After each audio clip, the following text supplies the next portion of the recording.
Hello, St. Luke family, our well wishers, our friends, wherever you are. This is the day that God has made. Amen. And I will rejoice in the day. I will rejoice. I want you to reflect for a moment. I want you to think about the word glorify and ask yourself, what does that mean? How do I glorify God? What is it that I do? How do I live that glorifies God? And I want you to kind of for me when the word glorify, think of one word that expresses that to you. Glorify, glorify. How do I glorify God?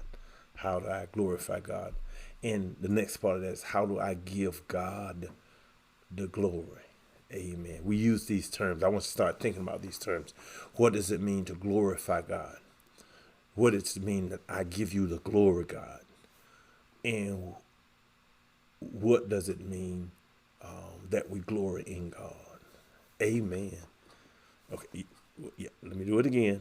Okay, here's this. And I know you weren't expecting this, but it's when I say the word glory, one word, when I say glorify, what's a word that shows what you do or how God is glorified in your life? And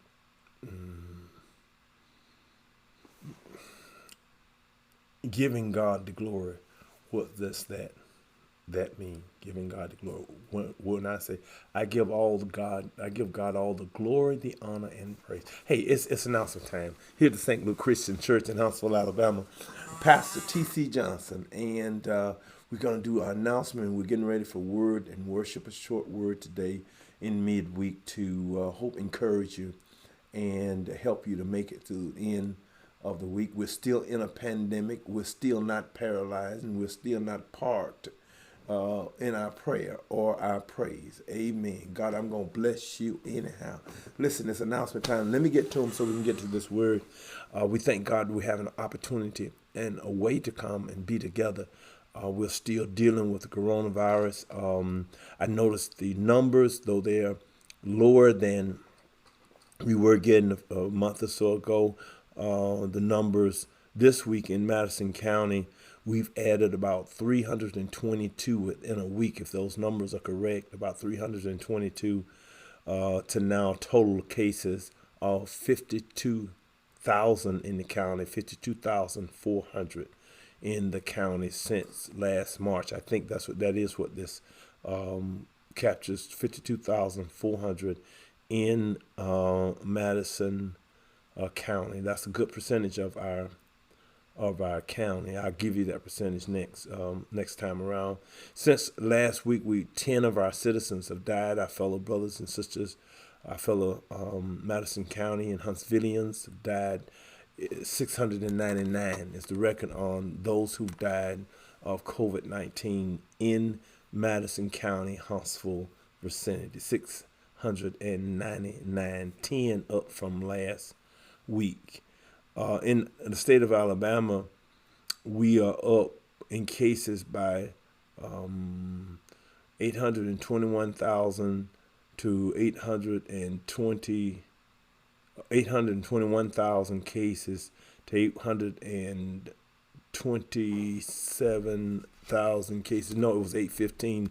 It's up 600,000 cases from 815,000 to 821,000 cases in Alabama. Last week it was 815,000. Now it's 821,000. So we added about 6,000 cases since last week. In the death category in the state of Alabama, last week the number who had died in our state was 15,263. It's up 151 case deaths in our state, up to 15,424 who died in Alabama. So COVID has not gone away, and there are those who believe it is here to stay, that when it moves from a pandemic to an epidemic, it will operate like the flu. And I was saying to the person who said that to me, the flu doesn't kill quite that many in the state. So we still have to be careful, and we still have to encourage people to. And for those who, I know you're ambivalent about the vaccine, but here's what is happening. So the virus is allowed to live longer because we want all who can get the vaccine. The virus is allowed to live longer because of that, and therefore it is allowed to try to mutate and create other ways that it can be successful at finding a host that it can kill.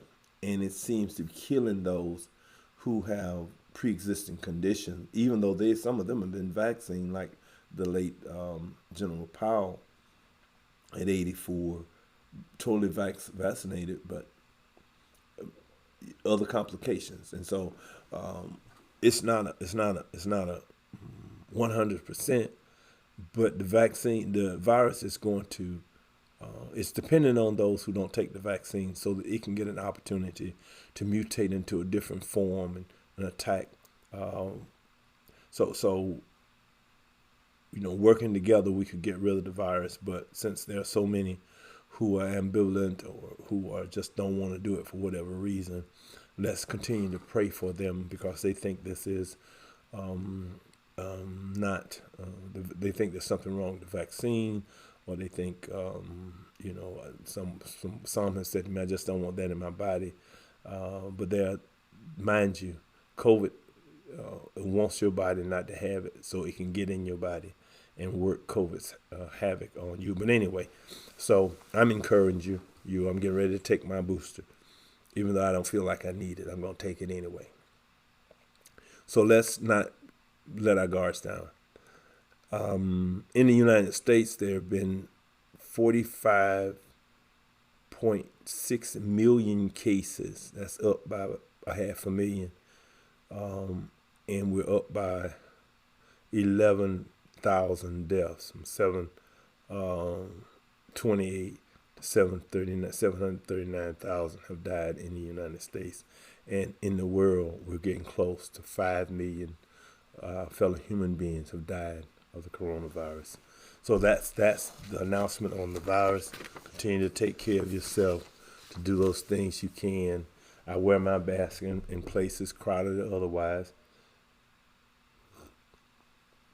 even though I have had the shot. So by way of announcements,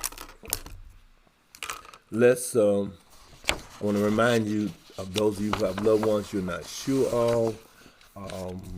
Check and see if they have at least burial insurance. Just like, do you have insurance? You might even want to ask, who is the beneficiary?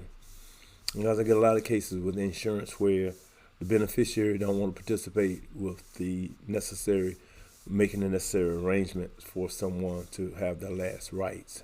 So let's get nosy. Let's get nosy. Ask folk, because we don't know who's gonna drop. It's a hard question, but actually, how much is that coverage on the insurance? That you have. Do that, and I'm telling you that because of the number of cases we ran into where the person was not adequately covered or not covered at all. And let me encourage you to get some insurance, because insurance is crazy. You get it today, it won't work for 2 years in some cases, sometimes shorter than that. But make sure you know what you're getting into, and just make sure you know what kind of policy. If you're not sure, ask someone that you respect to be able to guide you through those kinds of things. We understand there's going to be a backup for Christmas shopping based upon things out in the ocean, and the ships can't get to the sea, and price going up and all that. My brothers and sisters, chill out. You probably have more than you need already. Save some money this year. Amen. Don't get all in don't get out of shape about that. Don't get out of shape about that. And if you're gonna get some turkeys, go ahead and get the turkeys early. Gonna get gifts, try to get them early. But if you don't get gifts, be a gift. Amen. All right. I want to thank those who are continuing to do our Sunday lunch program. You don't have to do it, but you do a wonderful job at it. We thank God for you providing that blessing to our seniors and others on Sunday.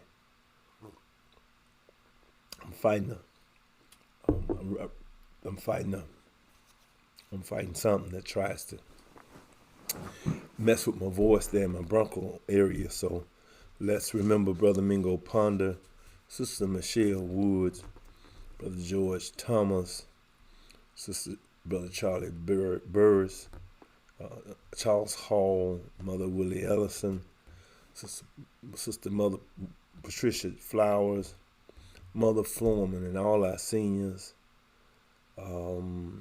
Also remember the Joselle Foreman family, whose husband we celebrated last Monday, and Sister Yashanda. I'm trying to think of her last name, but I think it's Johnson, I believe it is, who will be celebrating her life tomorrow. Keep that family in prayer, Shonda Johnson, and her son. Keep them in prayer. Brother Carter got a report from his procedure. He's doing great, and so we thank God. And for others of you who may want to be mentioned in our prayer, this is our prayer list. There are other Sister Advances on the prayer list. We thank God that you're praying for her and all of our seniors. And pick up your phone and give them a call periodically. You remember a senior that you spoke to on Sunday when we were in? If you don't have the number, let us know. We want you to pick up the phone and give our seniors a call. Saturday, we're going to do a drive-through candy grab. We don't do Halloween around here. It'll be a drive-through candy grab from 2 to 4 Saturday, coming Saturday, October 30th. So dress your little beautiful ones up, my little great grandbabies, my babies, grandbabies, just dress them up. Y'all are getting rather, haven't seen some of you in a while, and you're getting rather tall. Amen. We'll have a candy grab here, drive-through candy grab, 2 to 4 p.m. this coming Saturday. Also on the 28th, which is tomorrow, on Thursday, the Circle of Sisters are going to have, it's a fellowship book talk from the author, Minister Kay Johnson. The book is It Happened, Now What? It's a book on how to move beyond pain, take back your power. Amen. Yeah, it's a book on how to move beyond the pain and take back your power. That sounds awesome. Sister's going to be talking about that tomorrow. Then on the November the 8th, Monday, November the 8th at 6:30, they're going to be having a conversation presented by Mommy Matters. It's called Picking Up the Pieces After Divorce. Just join the conversation, how to pick up the pieces after divorce. The sisters will be doing that on November the 8th. You can get that meeting ID by calling the office or calling Sister Yvette Tarbert or calling Sister, no, that would be Sister Claudine Johnson, and she'll get you the passcode to get on Zoom on tomorrow night. It Happened, Now What? And on Monday the 8th, it's going to be Picking Up the Pieces After Divorce. Amen. Amen. So we thank God for these announcements. Please govern yourself if you want to participate, and we want you to participate. These sisters do great jobs trying to make sure we stay together, that we minister with each other, that we interact with each other, and provide these opportunities. Listen, don't forget, show them that you appreciate the fact. And sometimes you send in recommendations yourself, and you can do that on subjects that you want the sisters or the brothers to meet on, and we will do that. Once we put them together, it is awful disappointing when you don't show up. You could show up on Zoom, you don't show up. But we do this so we can minister to you, and you can minister, because a lot of times you have experiences that will help us to negotiate issues that we are dealing with. Amen. Listen, God be blessed this evening. We thank God for you. We're getting ready for word and worship. We'll be back at you in a little while with word and worship. This is Pastor T.C. Johnson. I'm here at the St. Luke Christian Church, where God is with us, seeking to save. Wait on word and worship. We'll see you in a few moments. Bye-bye.